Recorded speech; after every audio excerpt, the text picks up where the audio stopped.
Hello everyone, ಇವತ್ತು ನಾನು high protein rajma ಮತ್ತು ಚಿಕ್ಪೀ ಸಲಾಡ್ ಹೇಗೆ ಮಾಡೋದು ಅಂತ ತೋರಿಸ್ತಾ ಇದ್ದೀನಿ. ಇಲ್ಲಿ ನಾನು ಬಾಯ್ಲ್ ಮಾಡ್ಕೊಂಡಿರೋ ರಾಜ್ಮಾ ಮತ್ತು ಚಿಕ್ಪೀಸನ್ನು ಬೌಲ್ಗೆ ಹಾಕ್ಕೊಳ್ತಾ ಇದ್ದೀನಿ. ಇದಕ್ಕೆ ಕಟ್ ಮಾಡ್ಕೊಂಡಿರೋ ಆನಿಯನ್ಸ್ ಹಾಕ್ತಾ ಇದ್ದೀನಿ ಮತ್ತು ಟೊಮ್ಯಾಟೊ ಹಾಕ್ತಾ ಇದ್ದೀನಿ. ಇದನ್ನು ಚೆನ್ನಾಗಿ ಮಿಕ್ಸ್ ಮಾಡ್ಕೊಳ್ಳಿ.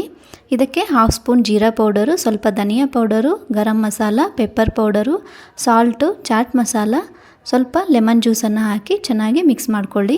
ಇವತ್ತು ನಾನು ಸಲಾಡ್ಗೆ ಡ್ರೆಸ್ಸಿಂಗ್ ಮಾಡ್ಕೊಳ್ತಾ ಇದ್ದೀನಿ. ಸಲಾಡ್ಗೆ ಡ್ರೆಸ್ಸಿಂಗ್ ಮಾಡ್ಕೊಳ್ಳೋದ್ರಿಂದ ಸಲಾಡ್ ಟೇಸ್ಟ್ ತುಂಬ ಚೆನ್ನಾಗಿ ಬರುತ್ತೆ. ಇವತ್ತು ನಾನು ಡ್ರೆಸ್ಸಿಂಗ್ ಹೇಗೆ ಮಾಡ್ಕೊಳ್ಳೋದು ಅಂತ ತೋರಿಸ್ತಾ ಇದ್ದೀನಿ. ಇಲ್ಲಿ ನಾನು ನೆನೆಸಿಟ್ಕೊಂಡಿರೋ ಗೋಡಂಬಿಯನ್ನು ಮಿಕ್ಸಿಗೆ ಹಾಕ್ಕೊಳ್ತಾ ಇದ್ದೀನಿ.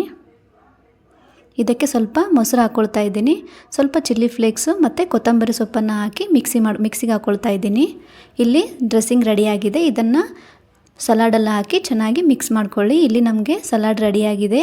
ಈ ಥರ ನೀವು ಮನೆಯಲ್ಲಿ ಟ್ರೈ ಮಾಡಿ. ಇದು ಬ್ರೇಕ್ಫಾಸ್ಟಿಗೆ ತುಂಬ ಚೆನ್ನಾಗಿರುತ್ತೆ. ಈ ವಿಡಿಯೋ ಇಷ್ಟ ಆಗಿದ್ದಲ್ಲಿ ಲೈಕ್ ಮಾಡಿ ಮತ್ತು ಸಬ್ಸ್ಕ್ರೈಬ್ ಮಾಡಿ ಚಾನಲನ್ನು. Thank you.